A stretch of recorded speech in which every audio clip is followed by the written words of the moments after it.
welcome back to the Beer Ladies podcast. I'm joined today with your co-hosts Erica and Lisa for our really amazing interview with Caoimhe O'Brien from the BeerClub.ie. But before we get into the interview, I'm just going to remind you to like, subscribe, and comment. Let us know what you want to hear from us. And you can find us again at wherever you get your podcasts and also on YouTube.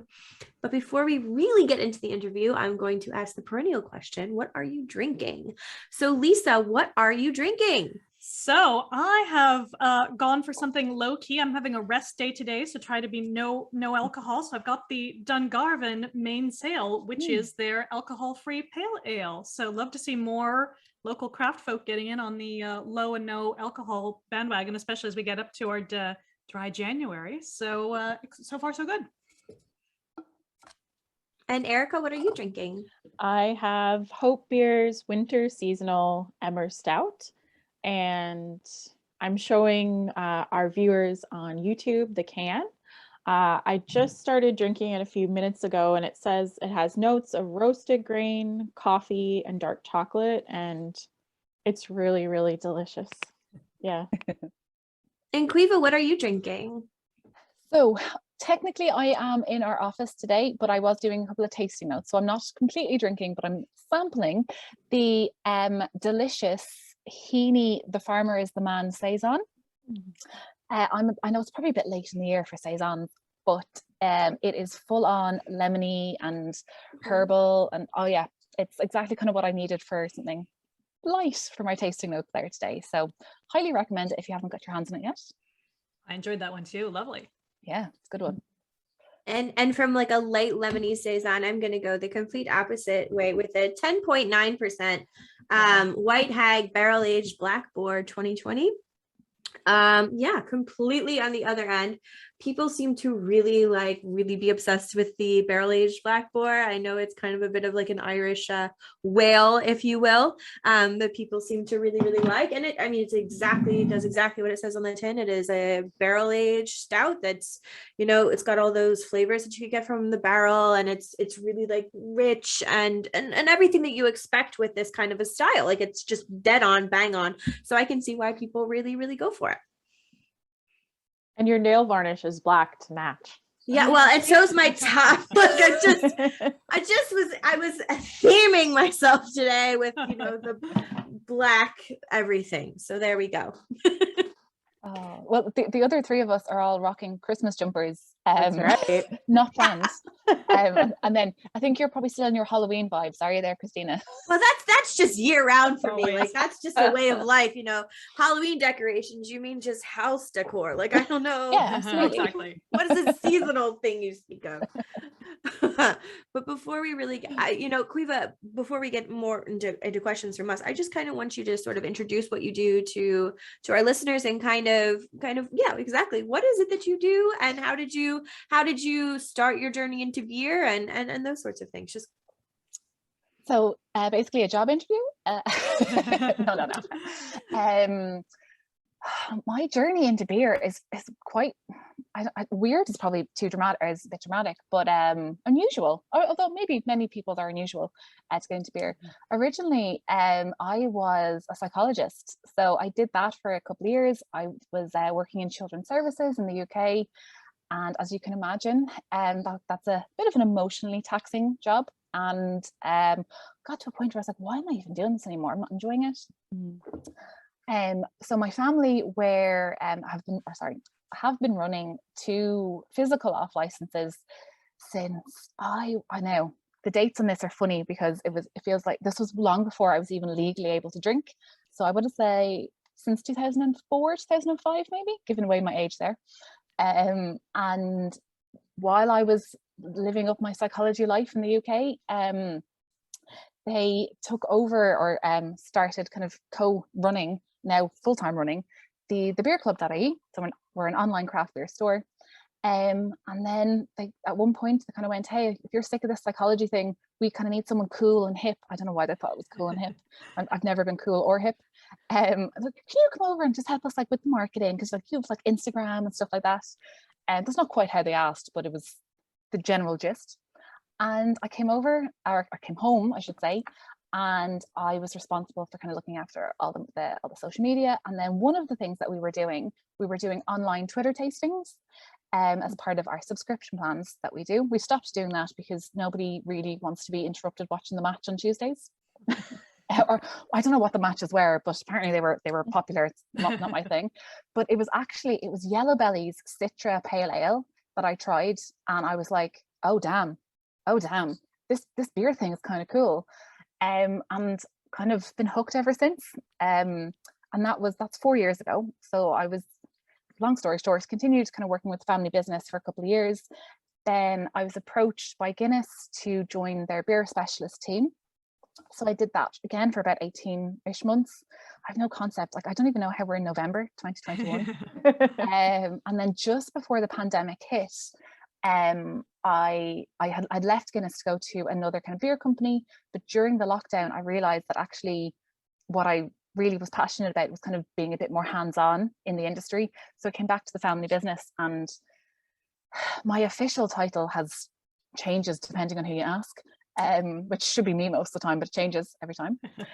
So technically I look after kind of all of the e-commerce piece. So everything online, I supervise the craft beer purchasing in. So I really get all the super fun jobs. I'm like, what beers do we have? How do I want to sell them to people? And I've also had the really fun job of hosting online beer tastings. Now, they were way more popular last year because we were all stuck at home.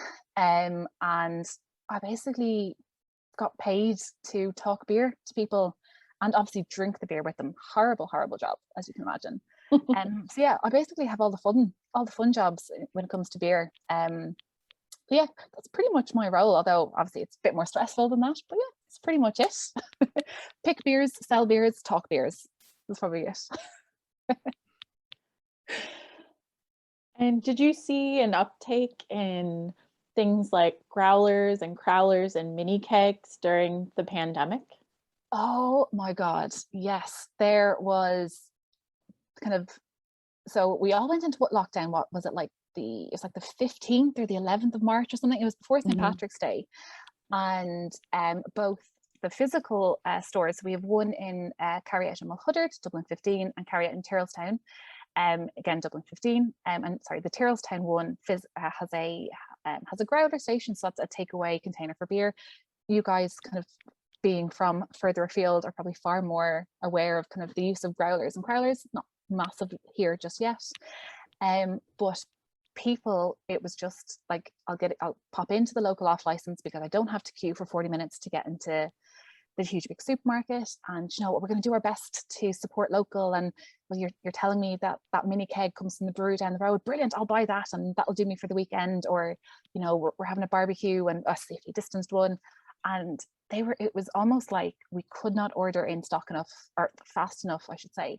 And I feel like breweries couldn't produce stock fast enough. I think we probably weren't the only beer business. I say this knowing how very, very lucky we were and still are. It was like, I'm going to say a 27-hour, that's not right, a 24-hour, 7-day a week kind of business we were running. And yeah, we were getting deliveries in mad early in the morning. I think at one point I was sitting here in our warehouse getting deliveries of stock in at 11 p.m.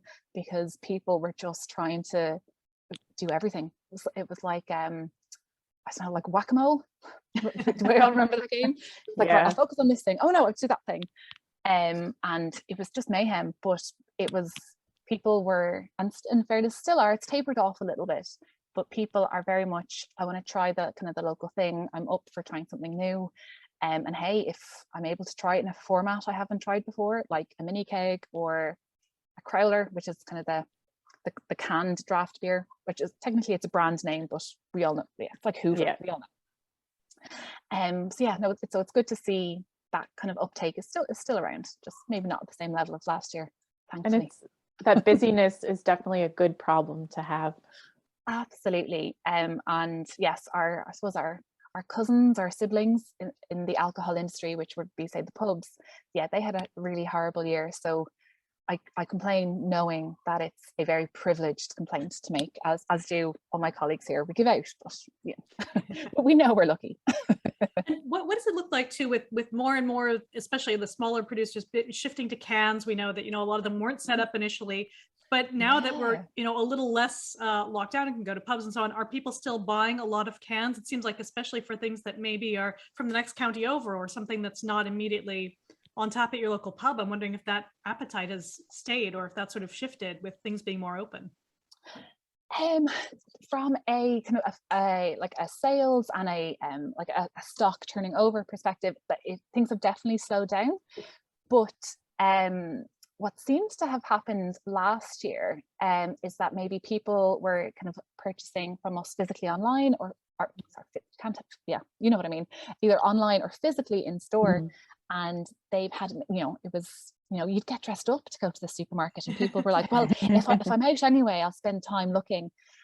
And what it seems to have happened is that people will maybe go in, pick up, say, maybe their bottle of wine or, their slab of Guinness or whatever it was, but then they'd say, look, do you know what, they'd be open to trying, say, for example, like Erica, your hope that you're drinking, we'd be able to kind of direct them, like, look, if you're into your Guinness, maybe give this a go, it's local. And that kind of attitude still kind of seems to be hanging about a little bit. I think what last year did as well is kind of, again, from a beer nerd perspective, and you guys could probably, we're kind of the same kind of headspace when it comes to our love of beer, but just maybe at different sides of the coin. That what seemed to happen was that people stuck to, say, their core flagship favorites. So for me, say, I'd be going in to get some Trouble Brewing Ambush, but while I'm in there, I might pick up one or two news, but I wouldn't be going in just to pick up all the newbies. So I don't know if our Friday night or Saturday or whatever day of the week was your treat, that became almost more important because everything was just so horribly stressful for everyone. But yeah, kind of from the other end of that coin, you guys would have to tell me, because I just kind of existed last year. It's all a bit of a blur still. No, I think you're right. I think more people are reaching more for flagship beers or the core range or things that seem comfortable, like your favorite standard and stuff. And yeah, like I know personally, I definitely still reach for new ones and new exciting beers, but I'm really like commonly find myself like going to Lidl or going to Aldi and seeing like the Irish craft beers that are there and just that I know and I like, and I'm picking them up, or going to Martin's and picking up like my the ones that they're comfortable. There's but in the very best way, you just know that it's going to be good. And then, having the one or two maybe newbies added, but really going for several of a beer that I know is going to just kind of, exactly as you said, just kind of hit that spot on your Friday night or whatever. What about you, Erica and Lisa? Yeah, like I definitely sought out opportunities to be social, whether it was remotely or in real life. There were some meetups that we had with the Ladies Craft Beer Society of Ireland, as well as online festivals. And I think you're going to talk about this later, but I did an Advent beer calendar box this past year as well. So yeah, it was kind of a balance between the new different beers, but also like the ones that were consistently there that I had already tried and knew that I liked.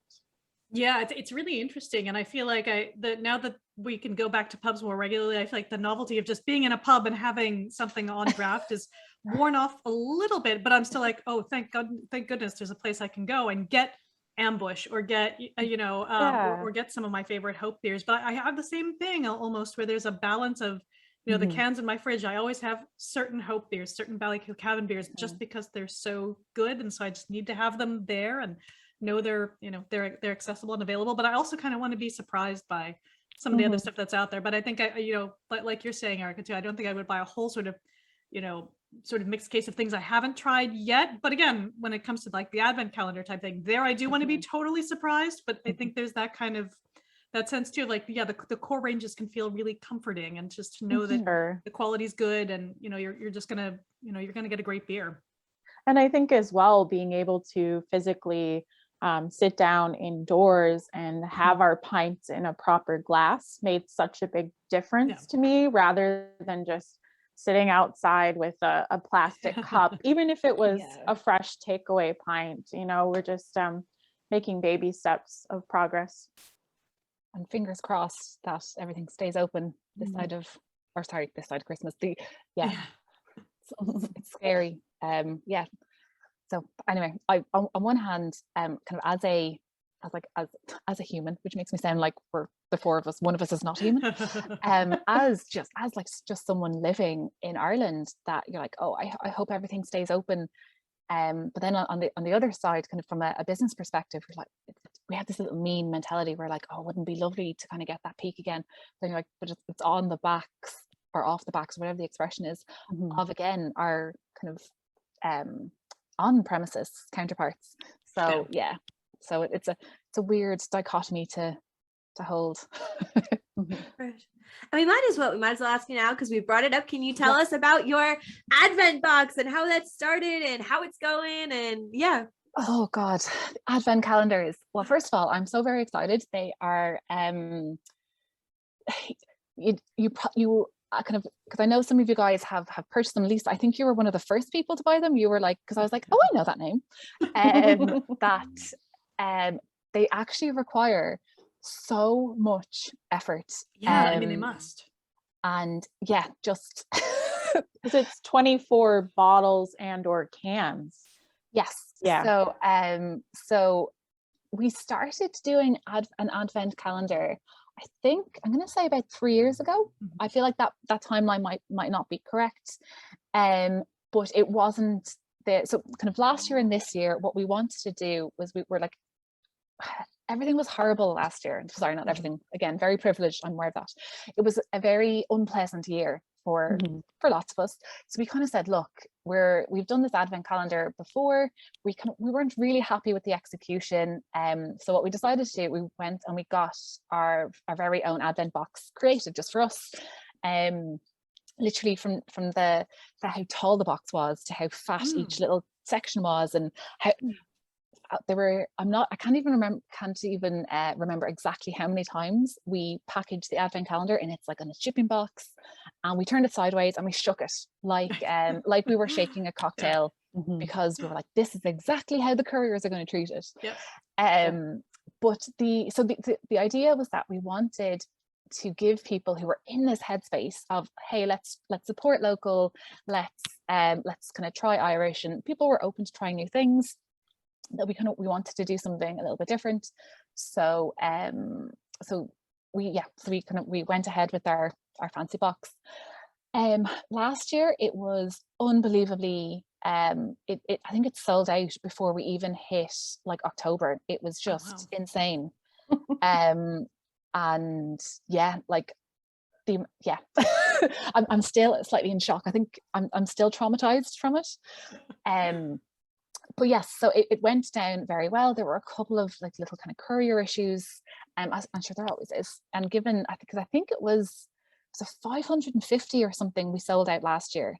And I don't know if you've ever tried to keep track of 550 items all going out at the same time, with many, like, does that one have a letter, or was that one or two? And anyway, super stressful. But this year, thankfully, more organized, way less stressful. Well, at least I think it's less stressful, either that or I'm just blocking it all out. I had the super fun job of picking all 24 beers, and I was trying to do it in the headspace of, as a beer lover, I would like to be kind of to have some of those, oh, they're, I've had that before, that's really delicious, with, oh, I haven't had this before, oh, I'm not sure I like that one, but hey, do you know what, I've tried that one, that's cool, maybe I like the next one. And saying that is really easy, but then you're kind of sitting there going, oh my god, is that too many lagers? Oh no, is like, oh, how many sours can I put in? Oh, do you think people would like us? Anyway, there's no way I'm going to make everybody happy.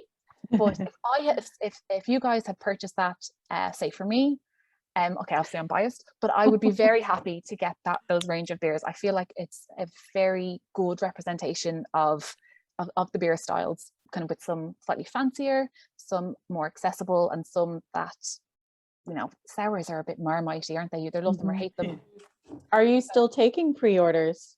Yes. So as of, what day is it? Today is Sunday. So as of tomorrow, we're starting to ship out and prep all our boxes. So I don't know if you can see to my left on the video. No, I think it's hiding. I've like files up to here with all of my addresses and divvying stuff up.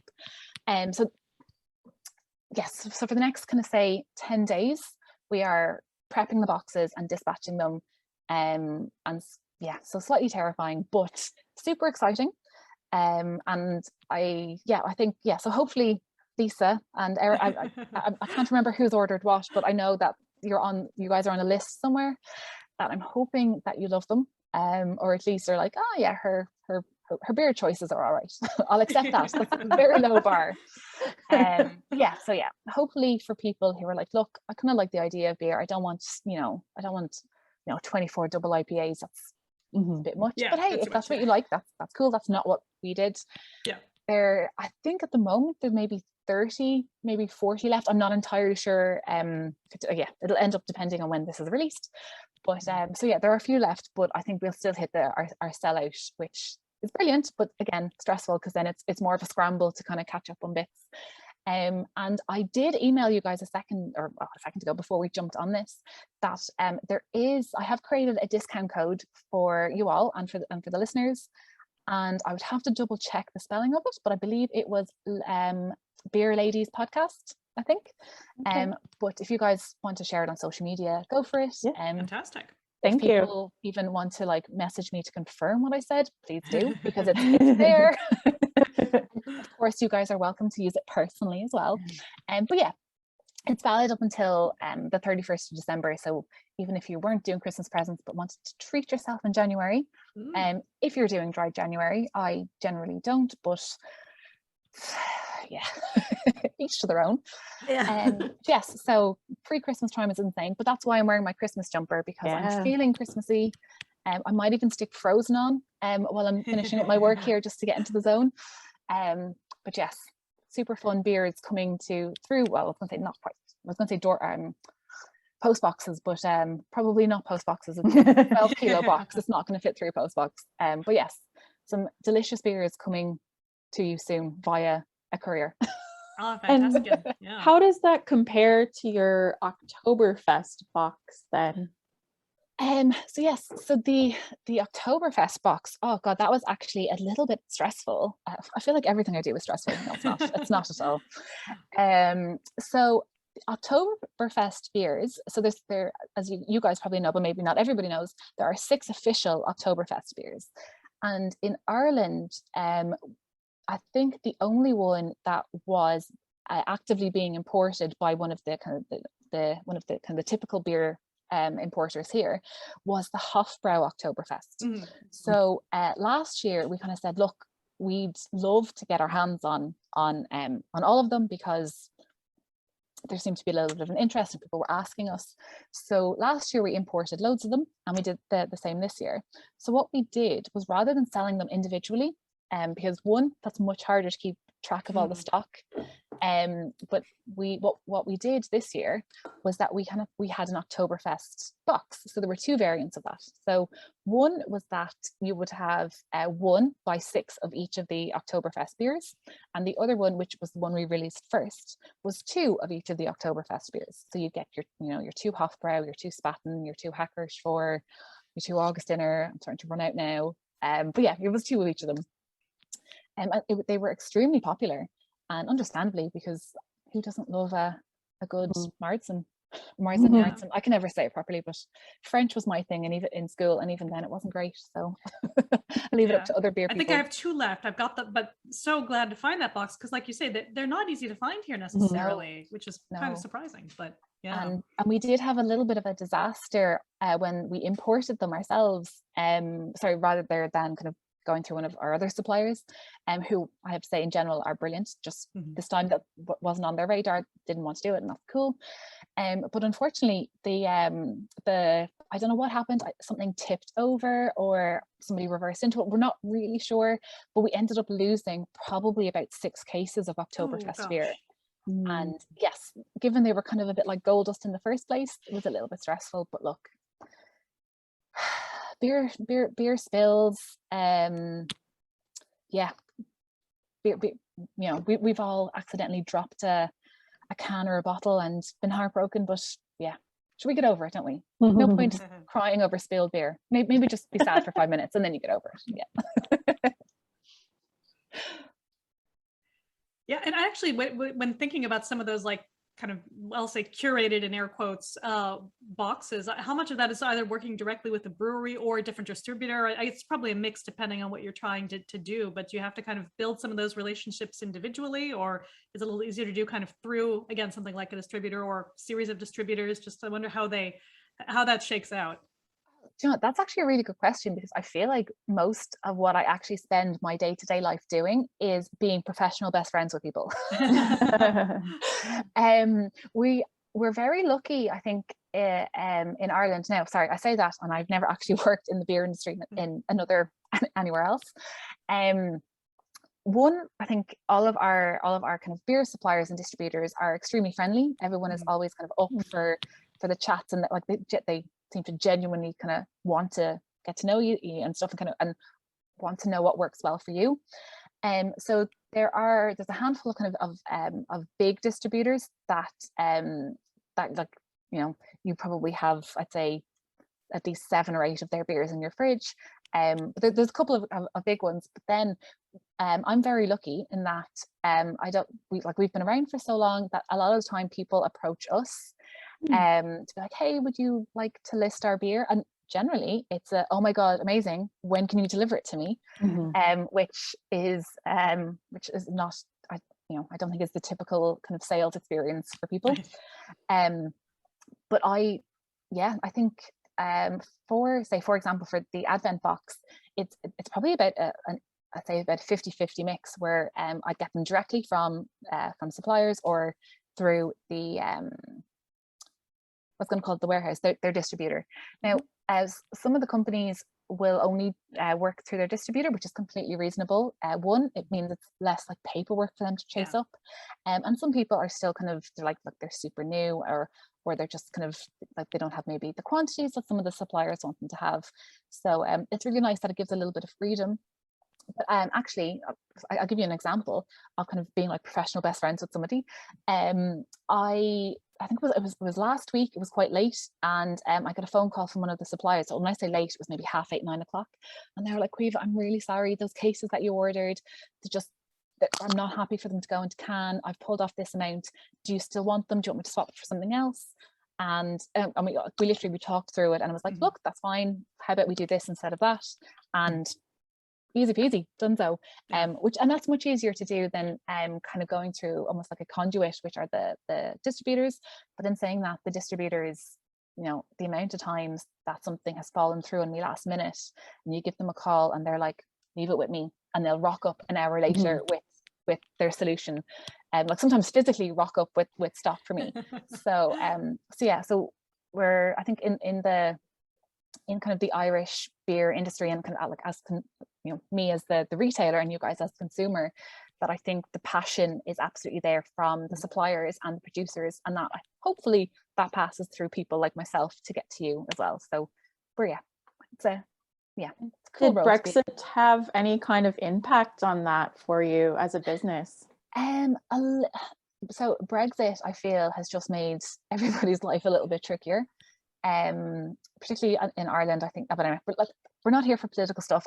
Besides, I'm not no expert. One of our big suppliers would have originally brought in a lot of stuff from the UK, and obviously that has made it much trickier now. So some of the suppliers have kind of gone, yeah, look, we'll continue to bring those in. There's a little bit of them taking a little bit of the financial hit, so there's not a massive kind of price increase. But then some other people have kind of gone, you know what, it's so much paperwork, so much hassle, we just don't have the physical time to bring them in. And sorry, hilariously, I paused for a second a few minutes ago because I had an email had just popped up on my screen asking me, "Oh, are you guys not delivering to the UK anymore?" Or sorry, to England, Scotland, Wales. And no, the couriers just don't want to be dealing with alcohol and filling out the forms. And yeah, Brexit definitely caused a lot of just beer headaches for people, let alone all the other consequences. Thankfully, though, like, I'm currently sipping away on the Heaney Pale, or the Heaney Pale Ale, the Heaney Saison. Obviously, they're in Northern Ireland, so they're less affected. But yeah, so thankfully, we still get Heaney in the Republic of Ireland, as well as some other absolute crackers from up north, and we don't have to be bold and take a run up to Newry to get our hands on. Judging you if you do. Every time I go to visit my friends, I come home with loads of Northern Irish beer. I just want to sort of circle back to like your own personal career in Beer Cuiva, and I guess ask you about what you did at Guinness, if you could tell sort of our listeners a bit more about what your job was and what it entailed. Yes. And then a bit more about tasting beer and choosing beer as you do now, and how you do that professionally, and where you got your qualifications and things like that. Yeah. Okay, so Guinness first. So my job title in Guinness was Guinness Beer Specialist, which is, yes, the absolute coolest job title in the whole entire world. I was one of, oh God, I can't remember now, but I think it was like one of 17 or 19 or something like that. And for quite a while, I was actually the only woman on the team. So I was very privileged to be able to do that. But also I just had the coolest team to work with. We all kind of specialized and were nerdy about different aspects of beer, and where I was like the professional best friend, so I could build bridges and like, yes, let's bring Guinness to more people, and I can talk to beer nerds in that nerdy way, and it was so much fun. So as a Guinness beer specialist, I had a few kind of different roles. One was, I suppose, a kind of super specialist tour guide, which I quite enjoyed, particularly if I was looking after maybe some brewers or some kind of marketing people from around the world. And then, so that would have happened in the Guinness Storehouse, which I don't know if you've ever been, highly recommend. Although again, I'm biased, completely biased. I was paid to be there, but I still loved it. And then I spent a lot of my time in the Guinness Open Gate Brewery, so the experimental brewery. And I have a feeling we've potentially hung out there at some point, or I looked after you there. Anyway, I have vague recollections of seeing you guys there at some stage or on a list somewhere. And so there, my job was to talk people through the different kind of the different options of beer that were available, that were produced kind of in the spirit of kind of craft beer. That, do you know what, guys, we're going to give this a go, and if it works, brilliant, and if it doesn't, well, then we won't ever do that again. But yeah, there were some variations of the experimental beers that were there that then potentially went on to, they looked at becoming maybe some bigger brands and bigger variations. So like Hop House 13 would have been trialed there first to kind of see what people think and got feedback on. And so it was really cool to kind of be to see and to be involved in that kind of this huge, big company's kind of small thought process. And they genuinely wanted to know my thoughts, which is terrifying. Like little old me. So when I was with Guinness, so to jump back and forth a little bit, by the time I had gotten to Guinness, I had done some of the qualifications with the IBD, so the Institute of Brewing and Distilling. Now I traveled over to do those kind of qualifications in the UK, but I believe there's talk of them moving here, and possibly they're going to be amalgamated with somebody else. So I think there's a lot of stuff up in the air at the moment. But so I had done a lot of my training kind of before I had joined Guinness. So I actually can't even tell you what qualifications I have anymore, because it's just one of the things I just know I have them. It's fine. Yeah. But I'm planning on working on my certified Cicerone next year. You never do something in this business in the run up to Christmas, because there will be tears and hair falling out. It'll just be super stressful. So yeah, so there's lots of qualifications, and I think there's plans to amalgamate kind of a couple of them together. But it's just as an aside, at the moment I'm actually doing some beer and food pairing training with with some people in Canada. So it's super handy because everything's on Zoom. And thankfully it's not until like 10 p.m. at night. So it doesn't even interrupt my work day.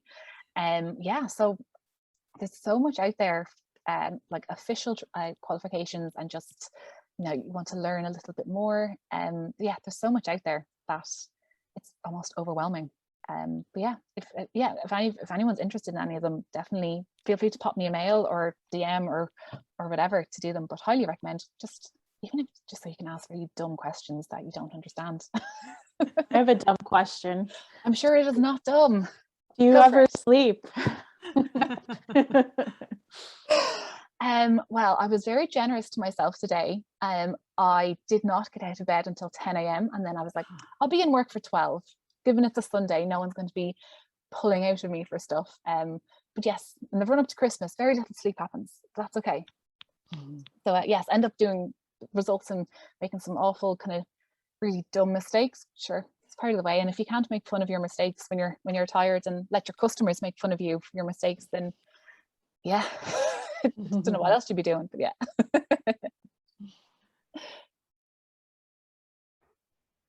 So I guess I'll ask one of our sort of perennial favorite questions. What's your favorite beer or favorite beer style? Or, oh my gosh, Christina, that's so loaded. I have so many. It depends on the mood and the season and the weather. And well, yeah, I suppose it's a bit like asking what's your favorite food, isn't it? Right. Kind of like it depends.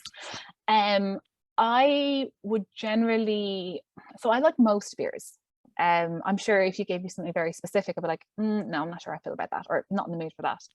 So generally, I would live in that kind of juicy pale ale kind of zone.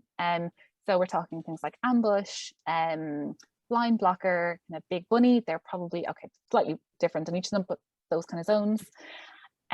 But this evening, I will probably go home and crack open a Ballyculcavan Blackwell Irish Stout, because before we started the recording, I think I went on about how much I love that one. So that's probably on the list. Although brown ales, which seem to be getting a little bit of I don't know, they're so hot right now. Having a moment. Yeah. Yes, they are. Yeah, I think they're another style that don't get enough love. That I don't currently have any in the warehouse here, but I will have some now next week, and that will be the first beer that comes home with me for research purposes. Fantastic. Yeah, And we like to market. think we're making them happen. We're manifesting them into the world by Yeah, just that's putting it out there right. and saying, just please. thinking it. Yes, exactly. Yeah. Yes, I think sorry, people have been asking, you know, kind of about special beers for Christmas Day, and we kind of briefly talked about the pressure on a beer for Christmas Day. That I would probably live in that kind of that stout zone for Christmas Day. And just in case I have something special that I was like have a lot of pressure on to taste exactly as I picture it, and if it doesn't, then having something like my Ambush in the fridge to kind of go, well, look, I didn't like that, but I have my Ambush. So yeah, I think that's planning Christmas Day already. Oh God, I'm not ready. I can't do it. And what about you guys? Do you have your favorite beers? I feel like I need to flip the script a little bit, because I hate being interviewed, because I feel like it's so unnatural for me. So what would your favorite beers be then? I'm going to put it back on you guys. Ooh, for this time of year. Yeah, for this time, well, For I would this say, time of year. yeah, for this time of year, I think perennially, again, the Ballyculcavan Brown is just so good, and it goes with everything. It's just, so solid and just kind of perfect in that. But again, especially for this time of year, I think that's good. But I would love to see too, and I feel like I haven't seen enough yet, but maybe more like kind of hoppy porters, I think would be really, really nice this time of year. And I've seen a couple, but more would not go amiss. Just again, putting that out there into the universe. Yes. So I'll send some texts afterwards just to put it into the beer ether. Exactly. I would really lean towards coffee stouts this time of year. Yeah. They're kind of hit or miss. Like there would be a couple that I would have given a 5 on Untapped, and then a couple that just didn't do it for me. Okay. But I also like a really good red ale. Yeah. Yeah, they're another style that maybe doesn't get enough love, or sometimes I feel is viewed as being like an kind of like an old man beer or something, which Yeah. is really harsh. And that probably comes from kind of some of the branding around Mhm. traditional kind of red ales. But yeah, they're, I don't know, I think they're kind of cool. Yeah. For me, for this time of year, I find myself more reaching for like an Oud Bruin or a Flemish Red. Like I like something Oh, funky and a little bit more malty, really complex. I think, especially when the nights get colder, it's kind of nice to have sort of that darker, have like, but not necessarily darker, but like really complex. Something that pairs more with dark evenings and bonfires and a little less with sunshine and heat waves. yeah. Although I mean I drink everything all year round though, but I do find myself reaching for those kind of styles more. Oh, because you've mentioned bonfires, I have an absolute craving now for a smoked beer. So thanks for that, Ooh. Christina. You're welcome. I don't think I have any, but I might have to go shopping on the way home. I had it was a smoked sour ale from Canvas Brewing, which was really, really nice. I don't remember what the name of it was, but it's a smoked sour. Remember. Yes, they Canvas have very unusual names and I can never remember them. And they all start to look the same to me because sorry, the label, because they're just kind of, they're just so cool and kind of simple. And I just, God, it's been a long time since I've had a Canvas beer actually. I have to go find one, track one down. Good shout. Yeah, for sure. Oh God, now I want a Flemish Red. Yeah. Oh, I think I actually have the Kinnegar their smoked lager, the rock beer, right beer. I can never pronounce it properly. I think I have one of those in the fridge. So that, although I'm not sure 100% if it is actually smoked, but I think that that's probably exactly what I crave. So can I just change my mind? Can I go with just malty beers, please? Really malty at the moment. Yeah. Yeah. No, I hear that. I could also go for like a dark Czech lager. Ooh. So I don't know, are we just thirsty or is possibly just thirsty? There we Possibly just thirsty. Yeah, God. And now it's super dark outside just as I look out the window and 100% ready for some dark, warming beer. Maybe I might even, find some special barrel-aged beer. I shouldn't be drinking this much. I'm telling you that I'm going to drink all these. I'm absolutely not, because I'm up mad early tomorrow, so that's not going to happen. So, Erica or Lisa, do you have any sort of final questions before we don't queeva all night? No, I think that was it from me. Yeah, I've definitely learned a lot and really appreciate your time. Yeah, I think my only other final question would be, are there things you've heard about in the pipeline that might be coming up in the new year we should keep an eye out for? Things that are going to be dropping in the next couple weeks or months? Oh, so I think, first of all, sorry, that's a really good question, because, I feel like I get lots of like, keep an eye out for this, or, don't tell anyone this is coming. And so I'm not going to drop anyone in it or anything like that. I think at the moment, all the breweries are kind of like, this is their insane time, because brewing now for kind of Chris, or potentially at the end of it. But I know that there are a handful of barley wines that are going to make an appearance, and I do like a barley wine, but they're probably not, just because I personally find them they're almost too boozy, so my poor little stomach is not able, so it's almost like drinking a sour for me, that I probably need to have some Rennie nearby.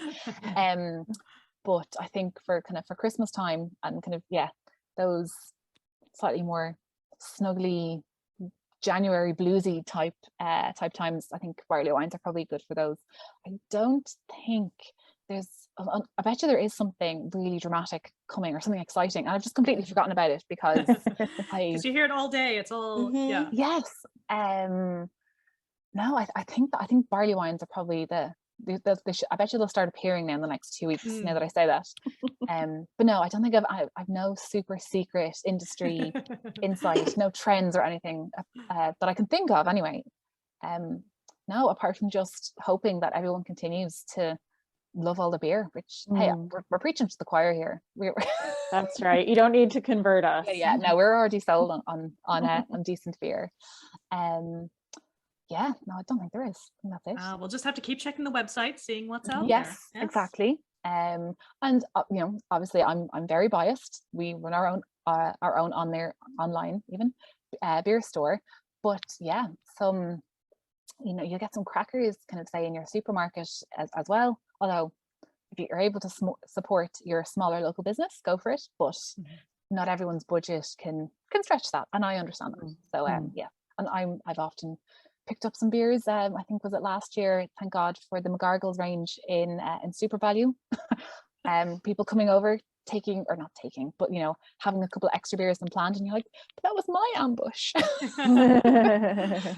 So yeah, so hopefully beer sales continue as they are for everyone, and particularly, and hopefully the pubs keep going as they are. So yeah. Well, thank you very much to Caoimhe for coming on and letting us sort of pick your brain and ask you a million questions. I've learned so much just about your business and how you do everything, and your lack of sleep. And I get way more sleep than make it sound. I actually do. And I just wish you the best of luck with this run up to the Christmas season, and I hope you guys do really, really well. And I can't wait to see all about your Advent box all over social media in the next the next month, I should say. So thank you so much for coming on, Caoimhe. It's been wonderful. Thank you for having me, and I can't believe it has been this long since I've seen your lovely faces. Oh, hopefully we'll get to see them in real life and like double check that we're actually 3D. Real people, real person. But yeah, so hopefully we'll get to do that soon and have more girl and beer crack. For sure. Yeah. So thank you everyone for listening, and just a reminder to like, subscribe, and we're on YouTube as well as wherever you get your podcasts. So thank you so much again to Caoimhe, and I think we'll say goodbye. Bye. Bye.